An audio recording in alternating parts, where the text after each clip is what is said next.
this computer. Okay, there we go. We're recording. Thank you so much for tuning into another live episode. Well, not live. I always Not say live. live. No. We are not live. But thank you for tuning into one of our episodes anyway. This is We Can Fight Like Cats If We Have to. You have the half unconscious me, which is Sally. You have the giggly Natasha. I just love the giggles. And you have the precise Allon. Very Precise. precise. Wow. Precise. That's better than a couple Very, weeks ago. A couple very weeks ago, precise. precise. I'll take that. No, we have adjectives every time. That's good. That's good. I Um, like that. yeah, we're all educated people who have our moments of ridiculousness and happiness and joy and precision and wonderfulness. And we are all people who are visible minorities one way or another, either physically visible, religiously visible. Honestly, I think we're all physically visible. There's really no cutting around it. New Brunswick, we're pretty In New visibly. Brunswick, you're visible because it's Anglo mostly, right? So Yeah, it's Franco where we are. It's 1/3 Franco, how is it and the rest is like how is the visible difference between? Wow, I sound really like is there a visible difference between francophones and anglophones? That sounds really racist. Okay. all right. Let's start racializing the white different races on We Can Fight Like Cats If We Have Okay. to. So you have the different Anglos too. You have like the British, you have the Irish, Yeah. and you have the Scottish. Yep. The Yep. Yeah, as yeah. well from the But French. they're really And the French, you have the Swiss, you okay. have the Belgium, and you have the Francophone from France. Majority here in New Brunswick are Francophone Or French from Acadian. France, Acadian. Acadian. Yeah. So that's French, France roots. And Yep. then you have Anglo-Saxon, I believe, But is those are the British. Anglo name. Yeah, that's the Yeah, British. which is mainly British. So the main physical attributes, well, for one, the Indigenous and the Francophone did intermarry a lot Yeah. more So They I've still than the do. yeah, Anglophone, and they still do. yeah, they clearly And did so not. you can actually see it within the French community. I find you see a lot of the Right. traits. I find that the Francophones look a lot more Mediterranean, Okay. whereas the Anglo-Saxon are a Oh, lot more Anglo-Saxon. I mean, very if that's even a thing. Um, yeah. No, to very all of you visibly. listening to We Can Fight Like Cats If We Have to, we are currently being racist against, no, we're not. We are just discussing the visible differences between certain genetic ethnic backgrounds. And is it appropriate or Yeah. not to discuss visible differences? Well, I Well, always talk about how dark Alon is for a yeah, reason, because you yeah. notice it, just like you notice my Powerpuff, and just like you notice apparently what Natasha is accused of being Middle Easterny all the time. Funny because I'm the Middle Easterny one. I'm so I actually did do a DNA test for everyone who is Oh, curious you about if did? these things are Wow. Okay. accurate or not, and I did, and it was pretty cool because it said that I Yeah. was I think like 60% North African, specifically Morocco. And what Okay. that tells me is that I'm indigenous North African. Like I'm not, so you have your Black Africans and you have your Mhm. indigenous Africans. And I Yeah. think, and then as you go down, obviously the indigenous Yes. Africans become darker as Yeah. well. Yeah. But there is like a difference between like the different um ethnic origins and genetic origins. So it's interesting to find out like that I have quite a bit of indigenous heritage in myself. Now, again, not to be confused with Canadian indigenous No. ancestry, has nothing to do, nothing in common. There was some Nigerian in there. There was some Turkish, Okay. which we totally Wow. expected. There was some British, which we totally expected because the British colonized and raped everybody. There was some French, which we totally expected because the French raped and colonized everybody. And then there was also some Persian because they also raped and The colonized the Middle East Ottoman. at some points. And there was Mongolian, Yeah. which we all know But they also Khan made it all the uh way up with his empire. Same thing, total colonial. no, I Yeah, think they yeah. did a DNA test of a lot of people in Asia and Europe, and I think 1/4 of the people had the genetic sort of link of Mongol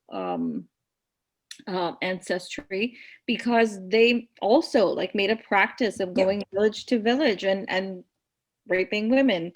And yeah, so this was definitely a thing back in the Apparently it's a day. thing to demasculize men, and Yes, somehow like demoralized, assaulting a woman demoralized. Yeah, demoralizes and unmasculine. yeah. And I don't even understand Uh, how physically attacking a woman is patriarchy. It's masculine. It's patriarchy. Yeah, patriarchy, but it it's still blows my patriarchy. mind. Let's raise our children to be better, please. Um, But please. no, I think we were talking. The reason I asked whether there was a visible difference between Acadians and Anglos is because even though like I've never lived in Moncton, but even when I visit, there's a visible difference between how Yeah, everybody looks, right? yeah. In Fredericton, everybody is either blonde or a redhead or some kind of brown, you know, but it's very visible. They're very, very white. So Mhm. I don't see that in Moncton. Like there's a lot more continental European looking people. Bingo, So that's the yeah, French. so I think that's why there is a visible difference. And I would assume that that would make them more tolerant of people who were not, you know, not super white. Like I would But that's think. assuming that white privileged people who get discriminated against at some point in their life are going to be more logical and automatically stand with, or even it's like automatically assuming that people of color are going to automatically stand with the Yeah, cause of people of color. yeah. We know for a We know fact that's not true. that is not true, No, and no, that no. there is a percentage of people that will always sell out, buy out, whatever we want to call it. And there's always a certain percentage of people who actually take that trauma Yeah. and use it to make themselves feel superior, and more in charge of other people and to oppress. Mhm. It's just really, it's unfortunate. And I find that, the Francophone leadership really does that number, right? It really, I find in New Brunswick, even though they're not 50% of the population, there is that control. There's that language control, Yep. making anybody who's unilingual or not bilingual francophone, unable to obtain proper jobs with proper pays. And it's used to essentially take the focus away from actual issues Yes, of in course. the province, because we separate people over jobs and language. And when you do that, you can let the medical system go to shit, which we have. You can let the We have. education system go to shit, which it has. We can let the policing system go to shit, which it has. I mean, you have police beating white people in like up north for no reason. Like, I mean, at least they're investigating those ones, but like it's just it's interesting to see the public services You go to know, shit with this white people as well as people of color. I mean, it's always significantly worse when I go into a doctor and my name is Mohammed and people see it and like the treatment is always different. But even white people get the bad shit experience too, in my yeah, opinion. no, this Languages Act was implemented 50 years ago, right? It's been I don't 50 even know years. anymore. It's been 50 years. And I'm thinking, what happened 50 years ago? What happened before that? And you know what happened was they opened up immigration 5 or 10 years before that to non-white countries. And That makes sense. you know what I mean? That And makes then sense. and then this Languages Bilingual Act comes in conveniently 5 years later, and it's suddenly you have to jump through these enormous hoops just to get a decent job because you're not bilingual. You know, I did not put that together before. So on We And Can Fight Like Cats it's if we have sort to. of, We like to have epiphanies live oh my God. during recordings, which both Natasha and I don't know if Alon just had an epiphany too, but we're all like, We have these random oh, epiphanies. Oh my God. because No, my dad immigrated to work at UWM. yes, My father graduated from Ivy League universities with full yes, scholarships in the US, right. had multiple offers. But UWM was so desperate to have a Yeah, certified, reputable, actual doctorate expert, professor in engineering, that they immediately offered him a full professor position. And he was here while the protests and things were happening, to bring the francophones language, some respect and some equality. And you know what? Francophones, this is not that simple. This all makes sense. No, it does, because the francophones, like some of the things my father told me, the francophones really did experience some really hard discrimination. Some really, really hard discrimination. And so the timing to the why, but when you say like 5 years difference timing like bang on. Key. The timing is key. Okay, yes, nobody's arguing that they were treated like garbage, especially in the early years after the deportation, and they were discriminated against. Nobody's arguing that, because it's a fact, it happened. But the timing of this bilingual act, 5 years after they open up the point system for by the way, highly educated people. We're not talking about people who are coming to do farm work. This is like PhDs and doctors and, people at the top of their, educational sort of thing. And then 5 years later, they bring this in. No. This is not an accident. Yeah. And suddenly everything makes sense. And because what is it doing? Every time you go somewhere and you talk about, like how you get screwed over repeatedly because you're visibly different or your culture is different, and immediately they come up with the fact that we are so oppressed because our language rights are constantly violated. And we've had this experience over and over again. And again, I think Allon said it really well. We're not saying that you don't have a fight, but we're not fighting the same fight. Absolutely. Because it's not right. We're trying to get basic human medical attention and human rights, whereas it's not the same. Right. Yeah, exactly. It's more than it's more than basic human rights. It's even basic human respect. Like, there's situations, where I've seen visible minorities be right against people who are not. But because the people who are not visible minorities, I remember once when I was in university, and my father and we owned a few properties, and I was helping him with some repairs. And so we were kind of dressed in like scrubbish clothing, and we went to the Irving Big Stop in, where is it? Salisbury. Yes. And we went to get a meal. And I was reversing out of the parking spot, sorry.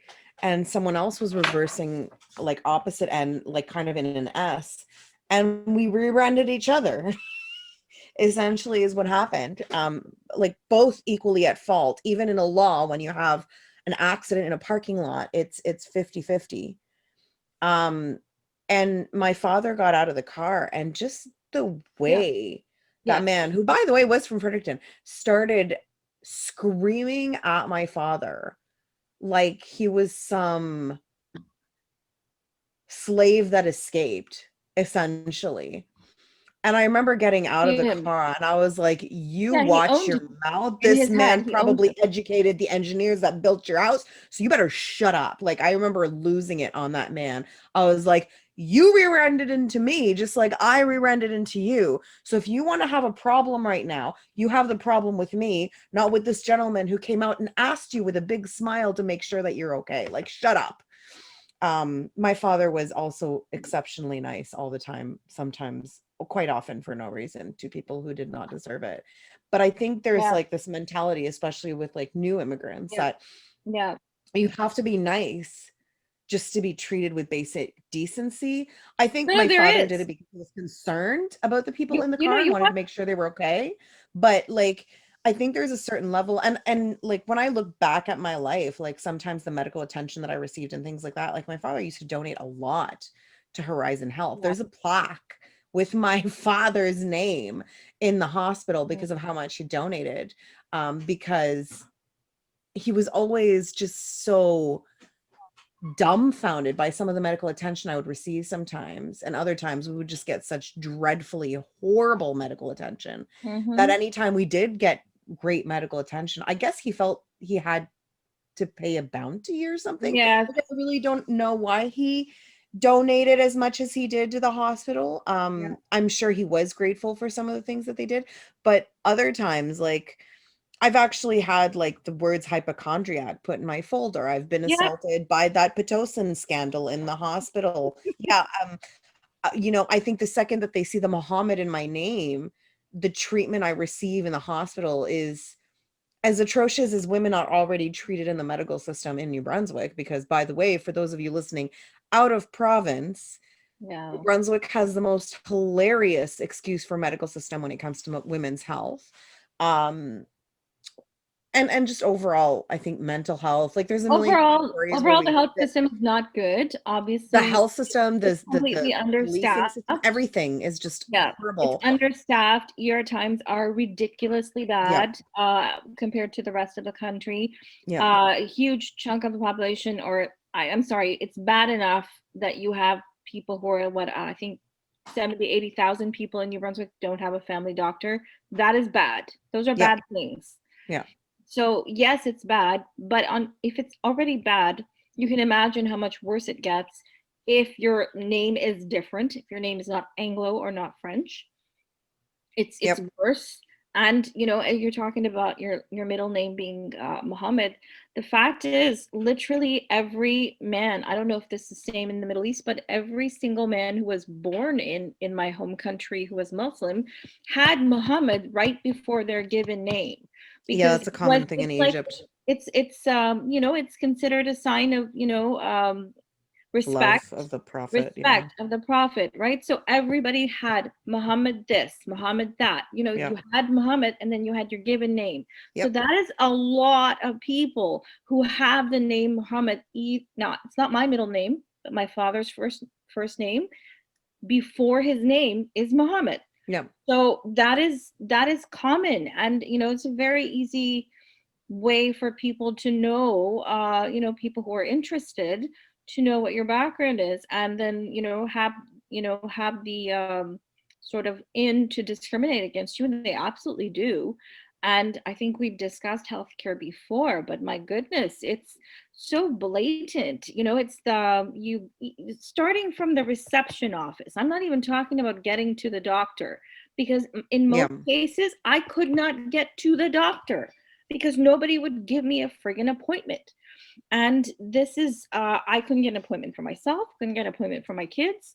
Every time I needed an appointment, I would have to ask their father, who I was separated from, which is, you can imagine how awkward that is, and say, I'm sorry, I can't get an appointment. And then, of course, he's like, why can't you get an appointment? You should be able to get an appointment.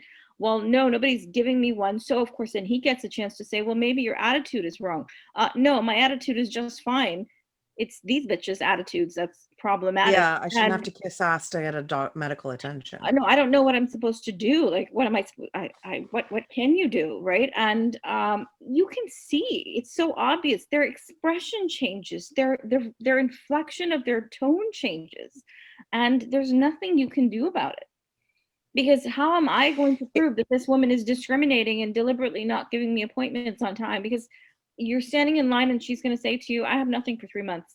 And that's all you get. And then the moment you leave, and sometimes I hung around to listen, and it was immediately, yes, of course, I'm going to get you in next week. And I'm thinking, and if I challenge something like that, of course, the response is going to be their case was more urgent. But the fact is, no, this happens over and over and over again. And receptionists, nurses, I didn't have any issues with doctors, except the one doctor who completely violated confidentiality. But I think that was because she was an immigrant and a bootlicker, and it was easy to manipulate her and get her to disclose information. But I never had that problem with white doctors. I never had a problem that they were disclosing. It was the immigrant doctor who did that. So I think that there is that pressure I think, with immigrant people in the healthcare profession to do things that nobody would ask white doctors to do or nurses to do. There was an off the record conversation between a patient and her doctor, and the doctor is an immigrant. And this was after what happened to Ngola. Yeah. And, I think everybody in New Brunswick heard about the Everybody knows. Pitocin scandal in New Brunswick, in Moncton Hospital, and the allegation that it was a nurse. And I've been saying for a really long time that there's no way in hell it was just a nurse.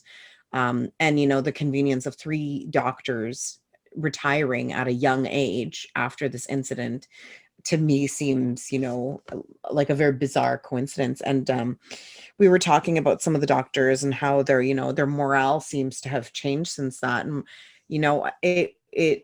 it was confirmed to me by a conversation off the record with one of the doctors that, many doctors, once they get here, and I've had similar conversations as well, but it was interesting because the person who disclosed this to me at this point was a white person, that this particular doctor confided in. And we all know that many of the doctors in New Brunswick, especially the specialists, come from foreign countries. Yeah.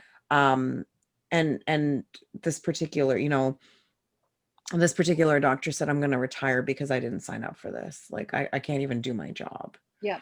I came here to help people and I can't even do my job because there's always an external force. There are external forces. There absolutely are. Yeah. And very wrong pressures are It's put very cliquey. Yeah. on immigrant doctors, not by other doctors, by the way, but other external actors.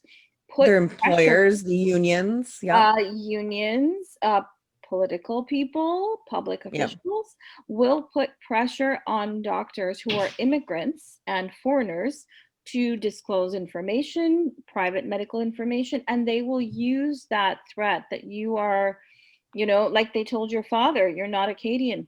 Nobody's going to stand up for you. Nobody's going to believe you. The same sort of line is given to immigrant doctors, and they are threatened. And there was one case I think I discussed with, I don't know if I discussed it with either of you, but there was this one doctor, and I remember he was having this conversation with somebody, and he said to, I think he said something to the person that, you should be, around this ward more often, just to keep an eye on things. And lo and behold, a few weeks later, 3 women who worked in the staff in that particular ward put in a complaint about this immigrant minority doctor, that he was like, I think he verbally assaulted them, or he said something abusive or something, and they had him fired. Okay. That's Because interesting. he said this thing publicly, right? He said it in front of people that, I think he said it to the administrator that you should take, more rounds of this ward because it's not being run properly. And of course, well, how dare he? Yeah, how dare he? And this would not have happened. I don't think it would have been much harder to do with a white doctor. I'm not saying it couldn't have been done, because women have ganged up before on people, who they felt were They don't maligning necessarily them. gang up on white predators, though. Like, No. I've noticed that. Like, No, they don't. you have the opposite end of the spectrum where it was a No. white doctor who actually was a predator against, or a popular doctor who was an actual predator of the nurses and such. You'll have the opposite occurring where No, they won't. They'll try not to do it, because then what happens is, I think it's that feeling that I'm betraying my own people. I think there is that. And I think that with immigrant or minority doctors, there's not that hesitation to do that. So I don't think this was a coincidence, because I heard about this. I heard like a few weeks later, that doctor had a complaint put in against him and he's left the hospital. I'm like thinking, wasn't this the guy who said this at a dinner? And okay, that's weird. And no, not so weird.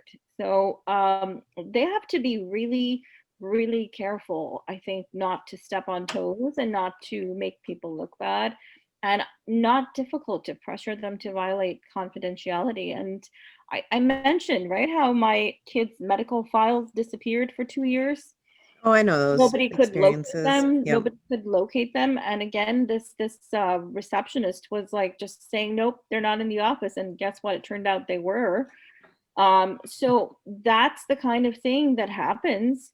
And there's just such a double standard in how everyone, whether you're patient, whether you're a healthcare worker, even if you are at the top and you are a doctor, a specialist, even then the system is weaponized against you because of the Well, power. even investigating like criminally, like you have Dr. Nagola was investigated criminally for, Mhm. the suspicion of Yeah, infecting people with coronavirus. But you'll yeah, have like complaints against people who are not of color.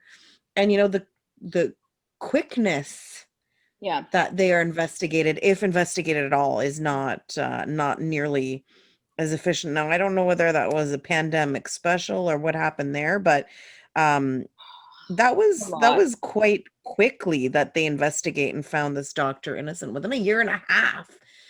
Which, hallelujah, he was found innocent. But like if something were to happen Yeah, and like let's say they catch me, you or Alon and accuse us of something, they would definitely, take their sweet time, probably lock us up, just be really difficult about it. Whereas if we actually had people testifying against us, but we were white, everything would be a question mark, especially if the person testifying is yeah, of color.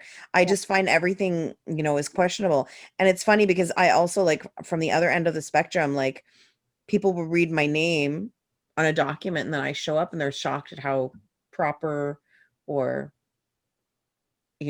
my pronunciation is good. My just overall, like they're Yeah. shocked that I have the language abilities that I do. Whereas like Alon shows up to an interview and they're like, oh, you're black. Like it's the opposite reaction from when you show up to an interview. Like literally, like what is it like getting medical care in your shoes, Alon? Like us, it's the name, but like, and then we get there and it's being female on top of it and all that other jazz. Like, what is that like? Being female and labeled hysterical. So I think that's our female specialty, but Wait, I thought we were hysterical. we are hysterical. Yeah, Um, that's a good question because I know that I have probably been fortunate in my medical experience because my second wife, um, her family doctor at the time happened to be taking new clients. Mhm. And so he welcomed me with open arms because we were in a relationship together. So, and he was a good doctor, old white guy, great guy. I mean, never had any issue with him. My son's family doctor has been really good too. I mean, I haven't had any issues with her either. Um, I now that's not to say that I haven't been in a doctor's office and seen how they treat immigrant patients. They are, and you know what, that is a problem here in the Maritimes. People are not.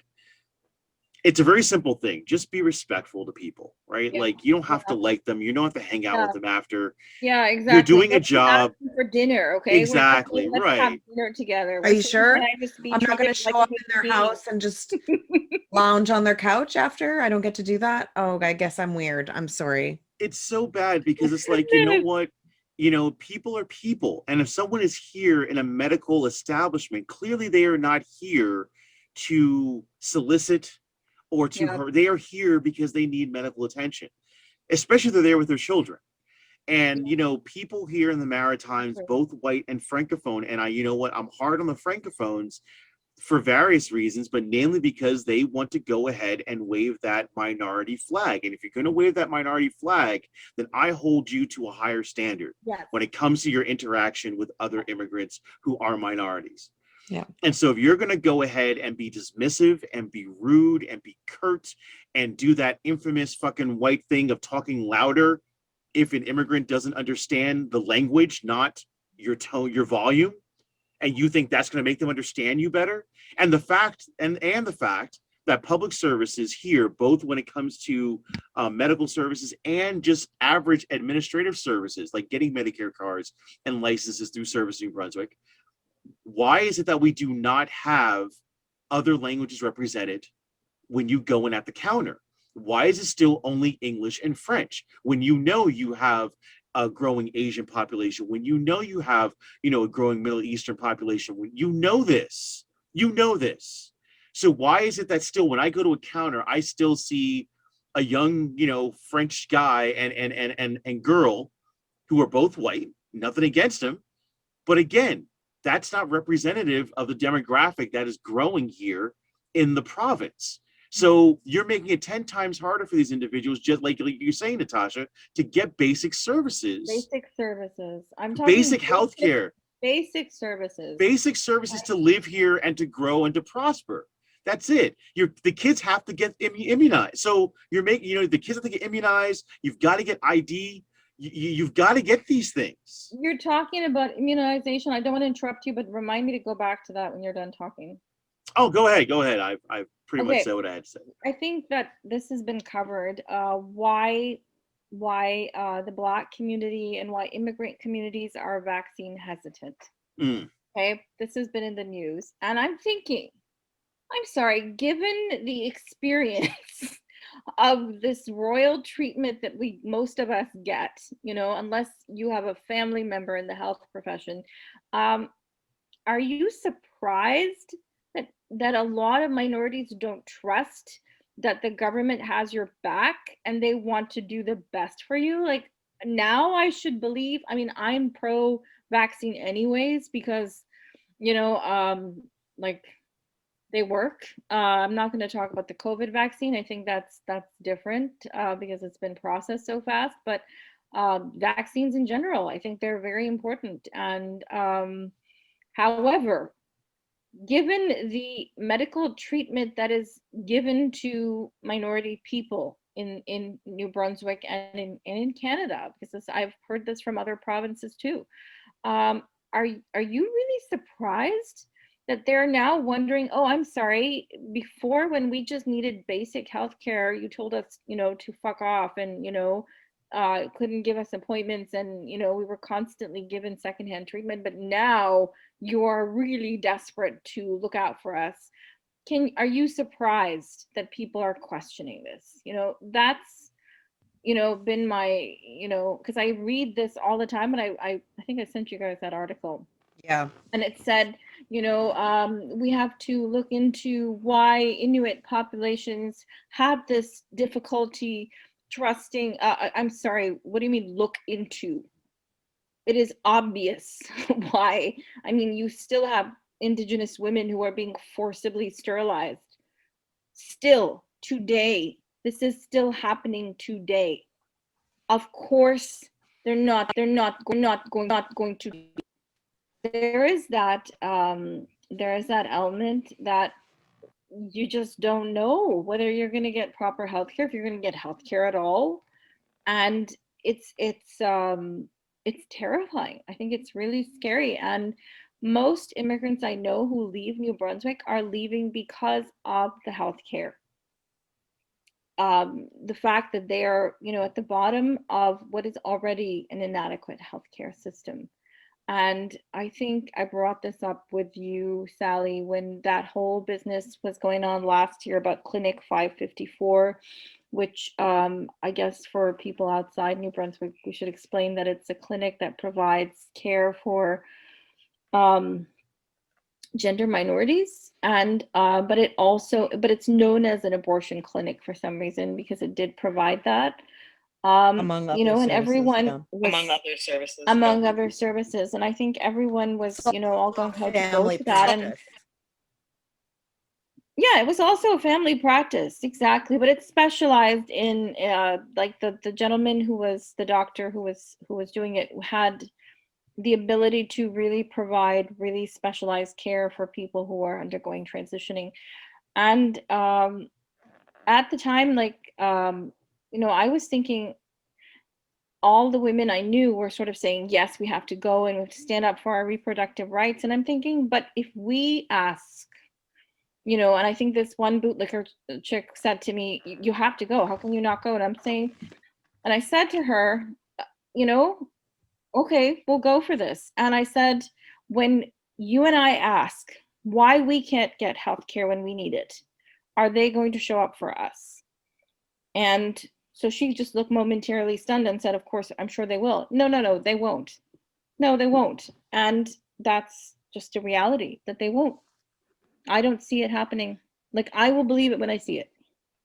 You know what? The allies are coming out, and I really appreciate it. Like, Black Lives Matter brought out a lot of people Yeah, who that's true. really, you know, really started to believe that this is, in fact, the wrong thing that we are doing.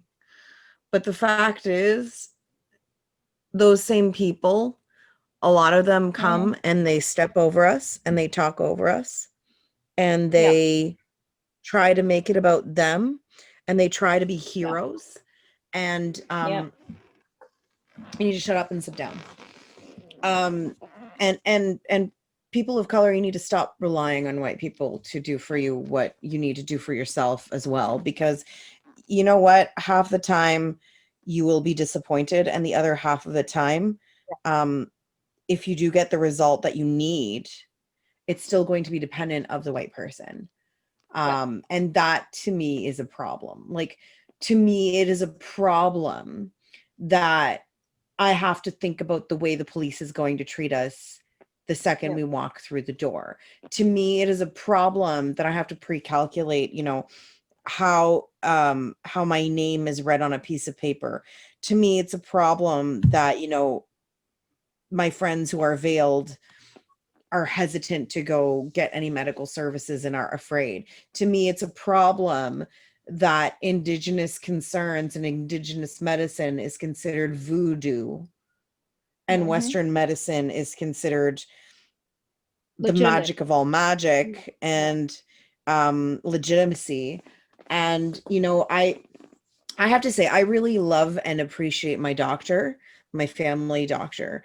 But I've had some really crappy family doctors. And I think they were crappy in general across the board. But I think that if they were not white, I think they would not have gotten away with what they had gotten away with, because I have seen doctors of color get dismissed and lose their license over much smaller things. And then on the other end of the spectrum, I have seen patients get ignored with very serious symptoms because they're quote unquote comparing the treatment that they have to the treatment that they have at home. And Like for people what happened listening with to this and saying like, Joyce at on least we're not in the to Joyce, she died a horrible death. But I also often hear the comment of like, well, if you don't like it, go get private health care somewhere else. You know what? At least if it was private health care, I could take my money elsewhere and just fuck off. Here but I can't. You can't do that. Here you can't do that. And I've lived in Egypt where you know, I had to be cautious of the doctors that I went to, and I had to feel that that doctor is reputable. But here in a government funded system, I still have to be cautious which doctors I go to and make sure that the doctor is reputable. And also take into consideration, is the person who's telling me that this doctor is reputable, are they white or are they like me? Are they different? And like it's just across the board. And then you can go into different categories. You can go into like even the treatment of like women who are going through domestic abuse situations, or men who are being, you know, domestically abused, because there is domestic abuse in different ways. Men that I know have been very good to their wives, but they were foreign and the wife was white. I have heard some horrendous things. I know of people with personal vendettas who are connected to, let's say, a social services worker, and the social services worker is willing to testify on paper that the father is abusing their children. And you know, it's so much more believable, and the police will take it so much more seriously, even though the children are like saying, and they're older children, and if they're saying this is not true, the police took it very seriously. Yet on the other end of the spectrum, I have a friend of mine who, unfortunately, her son at the age of 4 was molested by his father, and of the word of his own son, and the police sat down and said, and the Crown prosecutor sat down and said, we're sorry, it's insufficient evidence, even though this child is saying it, and this child is now 9 or 10 and still sticking to that story. The evidence is insufficient. But when, a little girl or a little boy says it about their father of color, it's taken so much, it's taken so much more seriously, and it's I investigated, and I think it's charged.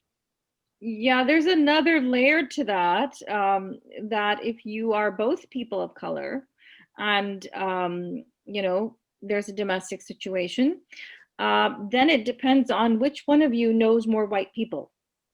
Yeah. And which one of you can get enough white people to come and testify for you. That's Yep. the person who they're going to go with. And it's not always the woman. In fact, I know of, many circumstances where it was not the woman.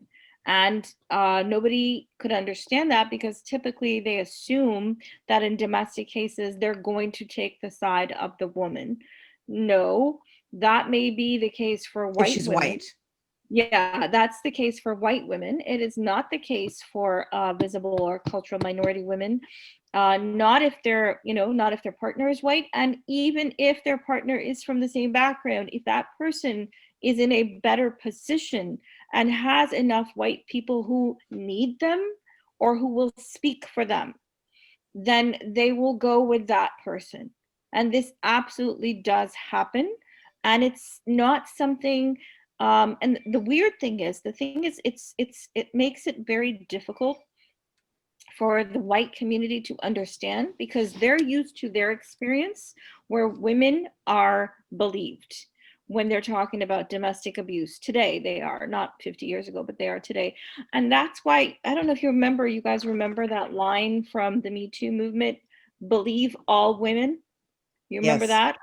Okay, I heard that and I was like, fuck you people, seriously, because I knew they're saying believe all women and they're talking about believe all white women. They are not Yeah. talking about believe any other women. And I knew that. And I was, and at this, and when I heard this, and I heard all women say this repeatedly, on social media, and believe all women, believe all women. And I'm thinking, you know how dangerous this is? Because it's giving the assumption that you are believing all women, but you're not believing all women. And at the same time, if you are a man who is with a woman who is white and you are not white, this is going to completely, um, you know, mess up the power dynamic in your relationship, because then it's completely flipped. But Um, it's always you that know, way, though. It's always that way. That's always been that way. That's nothing. That's nothing new. no, As someone who enjoys a lady who is right. You a had shade that lighter than experience. me, Yeah. it's that's always. But I think that you're not wrong that is, but it's always been an imbalance, though. And Yeah. as someone again who loves Wonder Woman, yeah, so uh it's a problem, right? And it's something, it's funny because my mom was always like, make sure you get a girl who can tan at the very least. Right. So my mom was well aware. My mom was like, listen, I get it, but make sure she can tan in the summer, so at least half of the year people think you're married to a black woman. Um but that dynamic's always been there, though. Like, I think Yeah. any black man who has been in a relationship with a white or white skinned woman, I think if you're not aware of that, you're a fucking idiot. No, um absolutely. That has always because been there. yeah, but you're right, though, like it As was a header magnified. Yeah, for a movement, a header for a movement for so-called empowering all women, mhm. that was dangerous. I found that Absolutely, very, very absolutely. subversive and very clever, because I saw it selectively used for only white women's causes. And sometimes when they were not, absolutely, they were not justified. No, and you're Um, right about so, that. Like, and we talked um, about that too, like about how the Me Too we movement did know not. that social services and police and, other government sectors have always been skewed against, by and large. I'm not saying every individual, they're good individuals, but overall, they have been skewed towards white people. Yes. But you're going to talk about being a progressive movement meant to end the patriarchy and end misogyny, and you're saying believe all women. You better fucking mean all women, or don't fucking say it. Yeah. And if you don't, then you're just hypocrites. This is not about women. This is not about feminism. This is about white supremacy.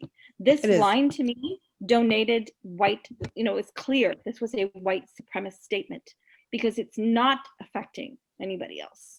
And I was so like, oh, when I heard that, I was like, please, who are you kidding?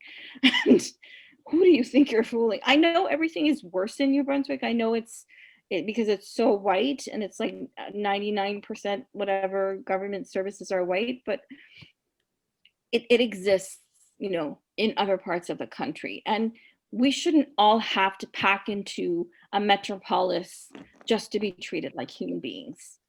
That shouldn't be our only option. Because whenever I would say, my God, people are so fucking racist here, they would say, well, you need to go to the GTA or go to Montreal or go to Vancouver. And I was like, so those are my only options. I have to live in a metropolis. You have to leave. To be treated like a human being. Yeah, you have to leave. You want to be treated. That should be New Brunswick's new slogan. Welcome to New Brunswick. If you're of color and you want to be treated like a human being, leave.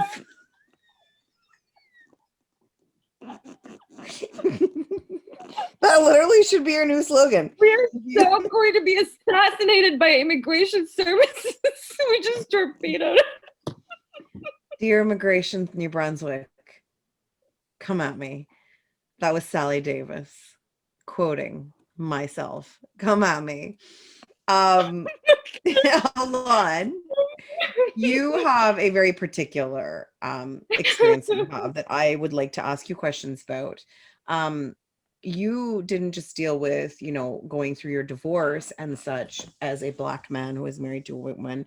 You dealt with custody, and you dealt with also child abuse or neglect issues, if I'm not mistaken, where the cops did have to get involved, not because of the actions you took. Am I understanding correctly? Allon? Can I hear you? I can hear you a little bit. Okay. Yeah. No, sorry. I was saying, if I'm not mistaken, like, you have a very particular experience because you not only went through divorce, Yes. but you went through custody issues. Yes, I did. As a Black man married to a white woman. And on top of that, there was, if I'm not mistaken, issues of neglect and or abuse. Am I okay? Yeah. And just to clarify to our listeners, no, the Black father was not the one abusing. Let's just be perfectly clear. Now, my question to you, as a Black man who was married to a white woman, what was your experience, one, with the RCMP and police when you called them, and two, with your lawyers and legal system when you called them? The police were, I remember the first time that my son's mother had gotten me arrested. She had called the first time. And let me just put this into perspective for everyone. I am from the South Bronx, okay? I had never been in the back of a police car. I'd never seen the inside of a police station. I didn't experience any of that shit till I moved here. Let's just put that into context, okay? That's a good context. Yeah, just to let everyone know, right? That's a good context, yeah. So she had called the cops one night because I was working late, and she didn't like the fact that I was working late. And the cops show up, and I go to the station, and they're not very nice. I mean, whatever, they're cops, right? So the court date comes because they want to put a peace bond. And so the cop brings me into a room, and he's an older white guy. And he tells me point blank, he's like, listen, I don't care what your side of the story is. He's like, you're going to sign this paper and you're going to go away. And that's literally what he said to me. And at that moment, I realized that I was not in Kansas anymore. Mm-hmm. And that's when I started to really pay attention to how things worked here in Moncton, right? So anytime after that, I really had to make sure that I crossed my T's and dotted my I's. Like I got to a point where I was recording phone conversations. I was asking friends to park down the road so I would have a witness to when shit went sideways, because my son's mother was very good at creating situations where she would go ahead. Like I remember one time I went to see my son and she's like, well, meet me in the parking lot. And this is before I got custody, because I got custody when he was 6. So this is before I got custody. She's like, oh, meet me in the parking lot of my apartment building. So I go to the parking lot and she has my son and I have my son. She gives me my son. He's in my arms. And while I'm holding my son in my arms, she literally starts punching me in the back. And I'm like, what the fuck are you doing? And she's hitting me and hitting me. And then all of a sudden, literally, I have my son in my arms at this point. My son is maybe 2.5. And she falls. Goodness. Runs inside the building, takes my son, runs inside the building, calls the cops. Cops show up. Her mother shows up. You fucking asshole. Blah, blah, blah, blah, blah. We go to court for that incident. And she gets on the stand and she's like, yeah, I didn't know he was coming. I didn't know he was going to show up. He surprised me. And so anyway, my lawyer's like, do you have a call log of the calls? And I'm like, well, I have my phone. And sure enough, on my phone, it had the call log of the numbers. Mm-hmm. And it showed the incoming calls. Yeah. Anyway, my lawyer snatches the phone out of my hand, calls a recess, talks to her lawyer. They come back from discussion. And my lawyer's like, did you call him to come over? Nope, I didn't call. And the judge is like, okay, are you sure that's the story you want to stick to? Because the lawyers and the judge had a little meeting. A little meeting. Yeah, a little powwow there, right? It's a little recess. No, I don't. We can't use the term powwow. We cannot. I'm so sorry. That's wrong. All our Indigenous listeners. That's wrong. Right. That was wrong. I'm so sorry. Yes, bad habits, hard to change. No, and I am going to change that to all of our listeners. I'm not even going to edit this out. I want a live apology to any of our listeners that this was inappropriate for me to blur that out. And I'm sorry. But here we are. They had a little meeting.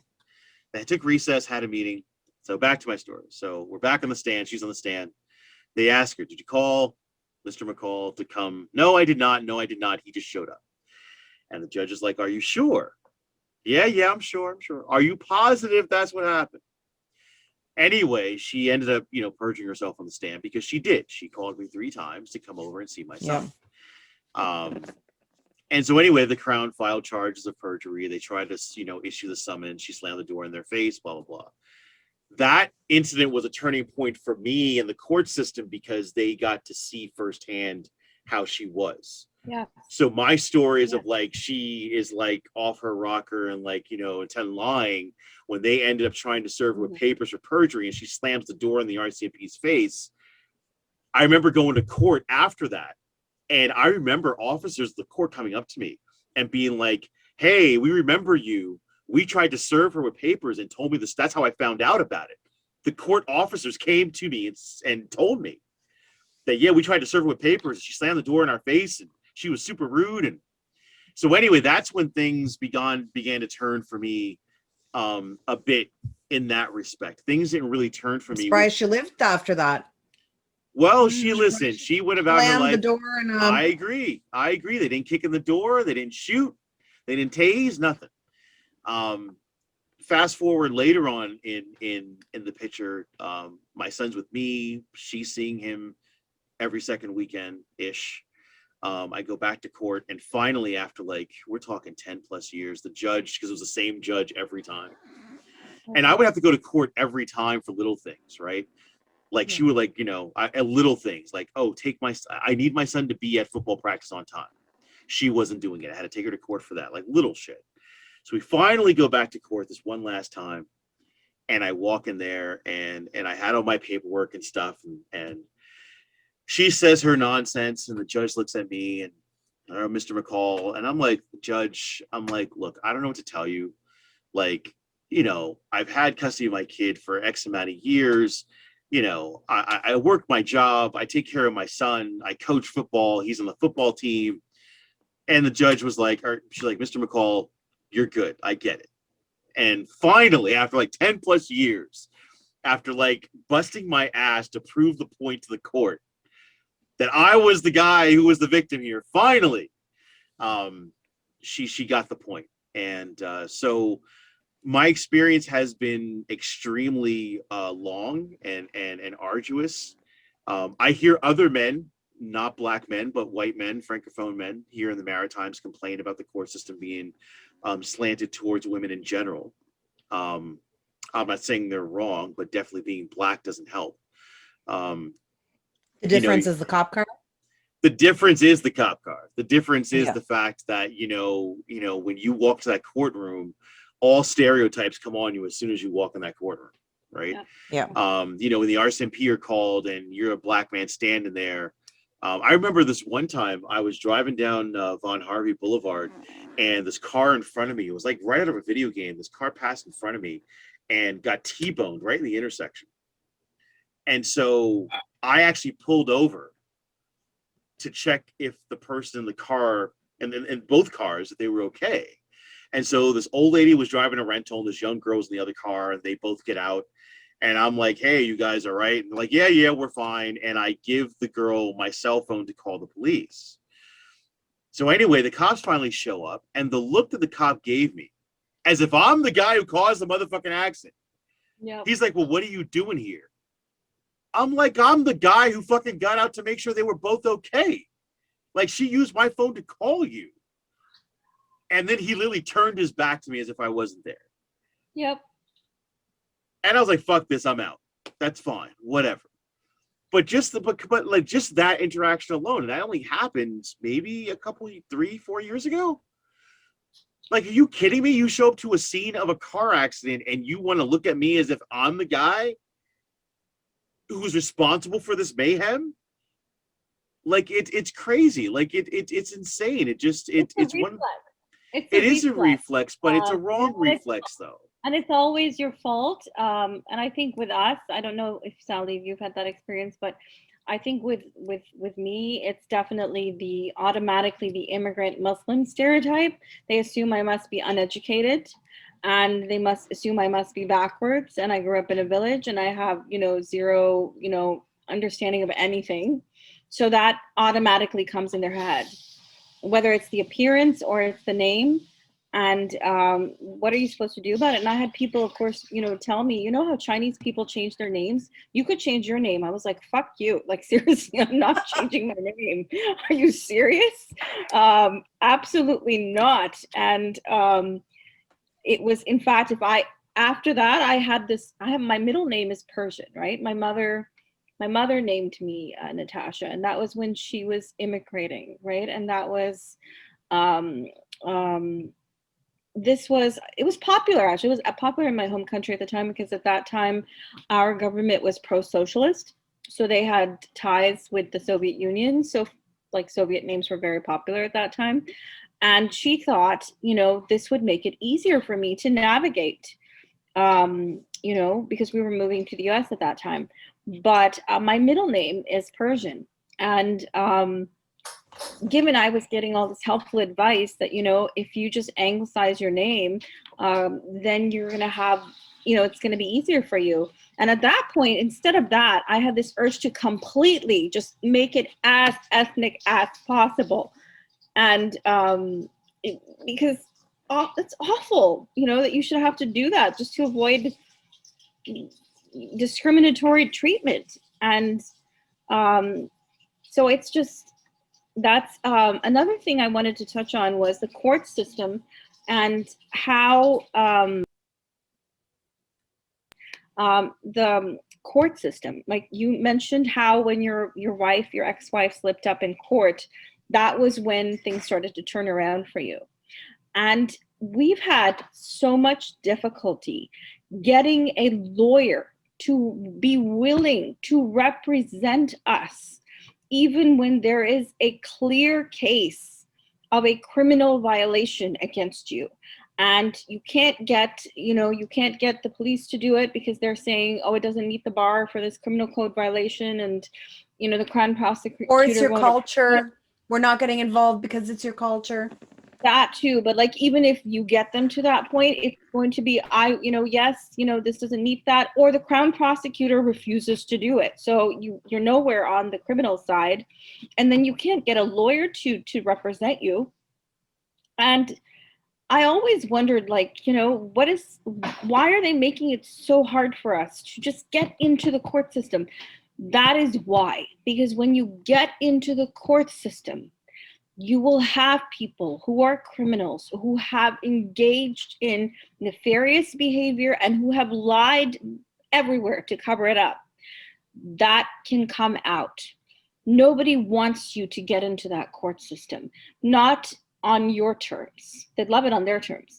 They don't want you to get it, you to bring a suit to the court system where you have that ability to access the what's it called, the process in which you can ask questions of the other side, and if they're lying, it can come out. But if you don't get them into that process, how are you going to do that? I think it's even more than that. I think it's as simple as they don't want to waste their time on you. They literally, again, New Brunswick slogan, yeah. If you want to be treated like a human being, leave. That is literally New Brunswick's new immigration slogan for people who are not white and or accent free. If you do not wish to be excommunicated from humanity, leave. Leave. Honestly, I think it's even further than that. I think that it's so much corruption. They don't know what to do with themselves. They don't want to try and treat you like you really are someone who is coming here to have equal rights. I think that they enjoy their stereotypes and they hold true to those stereotypes. I think there is a fear, but I really don't think it's an excuse. I really don't accept that, and I don't give a shit if there's a fear. Like, just do your damn job. And there's also a lot of friendships, being the fact that New Brunswick is so small. You don't have that in a metropolitan area. You can be, so what, 1,000 people, there's 20 million here. Like, who gives a shit if you know 5 people? Exactly. Whereas here, those 5 people, well, you rule the world, I'm going to bring it to closing points. So much validity in everything that you're saying. Allon, I'll let you go first. I mean, what do you really feel is the most important thing that our listeners need to remember after this conversation today? I think the important thing to remember is that, unfortunately, the system is still rigged and it's still not working in the favor of visible minorities. I think people need to remember that, you have to, like we say all the time, you have to be, on your game, and you have to stand up for yourself when you see an injustice. And when it comes to basic services, like this conversation has been about just obtaining basic services, whether it be health, whether it be legal, whether it be social services, you've got to stand up and stand your ground, and don't allow people, as best you can. I am not saying get violent. I'm not preaching that. I'm saying stand your ground. If you know you're right, you're right. If you need health care, you need help and you're ill, your family's ill, you have a right to that health care. You also have a right to be spoken to respectfully. You have a right to be spoken to in your own language if you do not speak French or English here in the Maritimes. And you have a right to ask for that. There are just certain things that are basic that you do have a right to ask for. And, there's nothing wrong with being respectful. I know we mentioned that some, immigrants come here and they're super nice, and I get that, you know what I mean? And I don't think anyone wants, and I think immigrants, and people of color, we don't want friction. We're not looking to be combative on a daily basis. We're trying to get through this as below the radar as we possibly fucking can. Right? We just want to live our life, be off the radar. Yeah. Don't look at us. Don't bother us. We're in our corner. We're doing our thing. We're making our money. This is our home. Let us live in peace. That's all anyone wants. So it's a thing of where just I think people didn't understand first off that an immigrant being nice does not mean that they're weak or unintelligent or can be used or abused. And I think people just need to just remember that if you need help with those vital services, stand your ground and get that help. And get that help. And to our francophone listeners and to our white listeners, you need to be better, and you need to stop thinking that immigrants are not human beings. They are people just like you. They have hopes and dreams and families and goals, just like you do. And you need to treat them accordingly and as such. And francophone, listeners, honestly, if you are an ally and you see the injustice, I implore you to do something about it, because I'm real tired of francophones behind closed doors being like, I totally get what you're saying. I totally understand. I see it every day. It's not right. But then you exercise and benefit from that privilege that exists here in the province on a daily basis. If you really understand that there's an injustice and an imbalance, then you need to stop taking advantage of that privilege, and you need to start speaking up about the injustice and imbalance and start making it right. Don't tell me in private that you get it and you see people just, you see other francophones being rude and ignorant and treating people, like shit, but then you want to go out and then benefit from your last name or benefit from you speaking a little bit of French. That's not how being an ally works. Just so you know. No one's saying you got to give up your entire lifestyle. All I'm saying is that if you really stand by those words, then stand by those words. And that means when your friends are acting like assholes to people, you need to stand up and say, listen, that's not right. You're being an asshole. Stop being a fucking asshole. Right? If you see another French person demanding that someone in retail or in the service industry speak French because they're fucking in a mood, you need to tell them and check them and say, listen, you speak English, just fucking go ahead and order your food and get it over with. There are things you can do to change this. Don't just talk in private about, oh yeah, I totally understand. I thought that was really wrong of them, but yet and still you co-sign the shit. Mm-hmm. That's my closing argument for today. I will step back and let you ladies finish up. Natasha, your closing arguments. I'll let you go first this time. I wanna just point out that discrimination in any way, shape, or form is unacceptable. If you're a French person picking on a person because you're not receiving service in French, seriously, go suck an egg. If you're an English person mocking a francophone who only spoke French in their little village and came to Moncton and is now speaking English but has an accent, please go suck an egg. If you don't like the fact that someone has a scarf on their head to cover their hair, I have a solution for that. Go suck an egg. I have an entire farm in my backyard. We get plenty of eggs every day. I can get you a fresh egg to suck on if that's what you want. It's more than that. I think there's a point where you need to stop acting like you're better than other people. And if we want to act like we're better than other people, I want to make something perfectly clear. To make it into Canada as an immigrant, the bar is set fucking high. Okay? You do not have penny pushers and, people on assistance coming into Canada. This is not how it goes. Yes, some people come in as refugees. They're like 1% of the immigrants that come into Canada. I'm sure that's not an accurate number, but they're not the majority at all. 5%. The majority of us 5% of us are coming in as refugees, and many of those refugees have university degrees. Okay. Mm-hmm. Why? Because third world countries seem to think education is important and often give their population university degrees for free. Think about that. By the way, if you guys want to go and shit on third world countries, there's a lot to shit on in third world countries, but education ain't one of them. Education ain't one of them. So please don't act like you know more than these individuals coming into this country, because you actually do not, and that is an actual fact. How do I know? Because I have grown up in the education system here, and Dominic Carty is diehard, committed to keeping it, shit in the toilet, he's clogging up the pipes with that shit, literally. So don't act like we know our behave, think, or reason any better than any individual in front of us, whether educated or not. Because quite frankly, what the fuck does education matter if you're an asshole? Nobody wants to be an asshole. And finally, like, it's not that hard to be nice. And it's not that hard to expect an even opportunity for everybody in the room.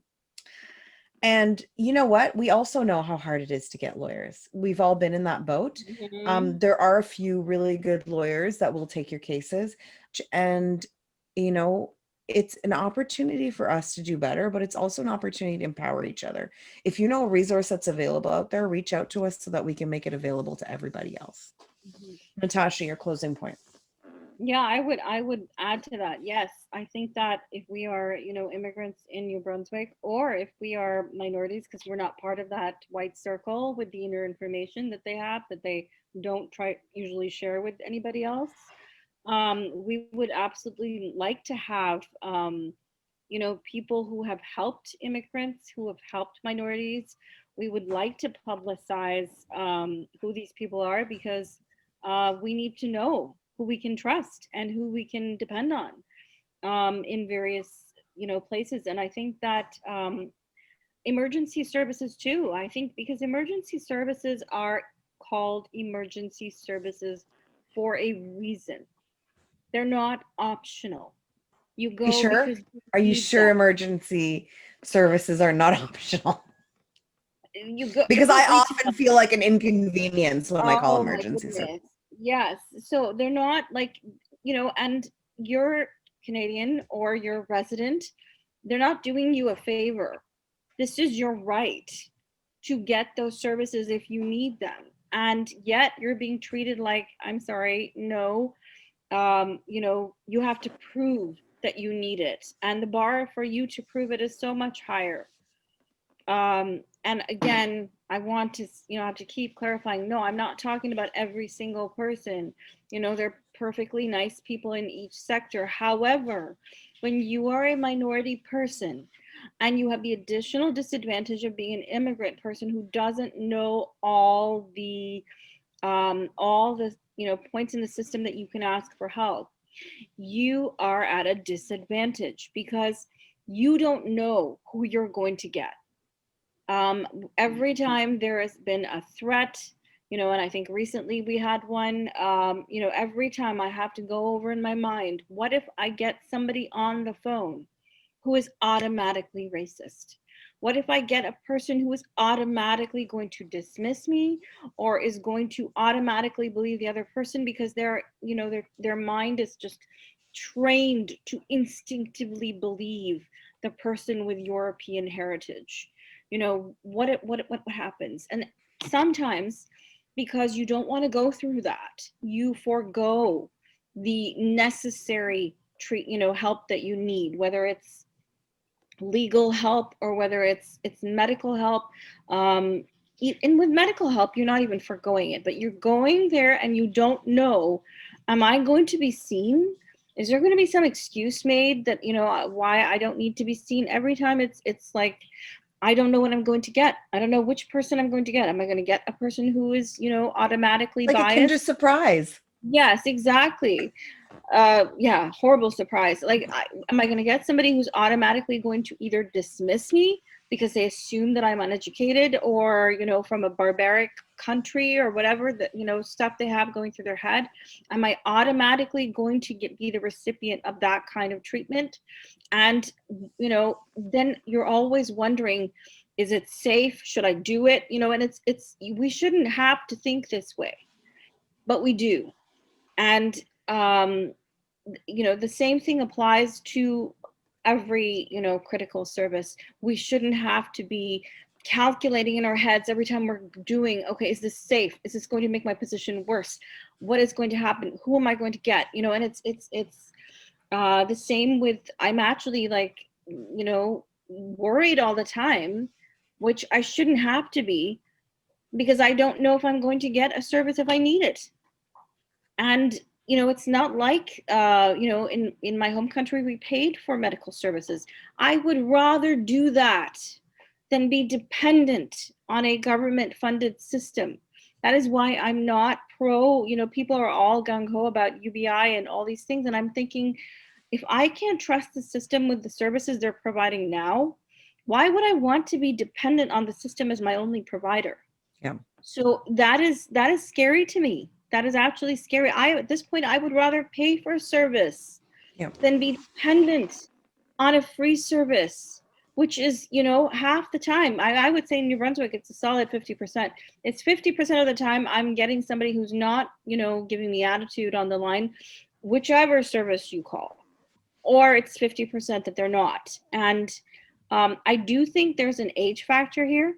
As you go to younger and younger people, millennials, and you go to Generation Z is not really in the workforce yet, but there is a decrease in that presumption. It does get better because they're more exposed to other people. They're more exposed to what they call woke concepts. So there is that. So I suppose there's hope, but it's so slow. And in the time that it's going to take for that generational shift to happen, lots of people are going to die without necessary services. So that's not okay. And the fact is, we are paying for these services. Well, we are paying for these services, and we're double taxed. In fact, if we get taxed for these services and then still have to go and pay for them privately elsewhere because the police won't do their job, we have to pay lawyers to go to civil court. Because the police won't do their job, we have to pay security. Because doctors won't do their job, we have to travel overseas and get medical attention elsewhere or into private clinics in other provinces that allow private healthcare. We are being double taxed, and that's not cool either.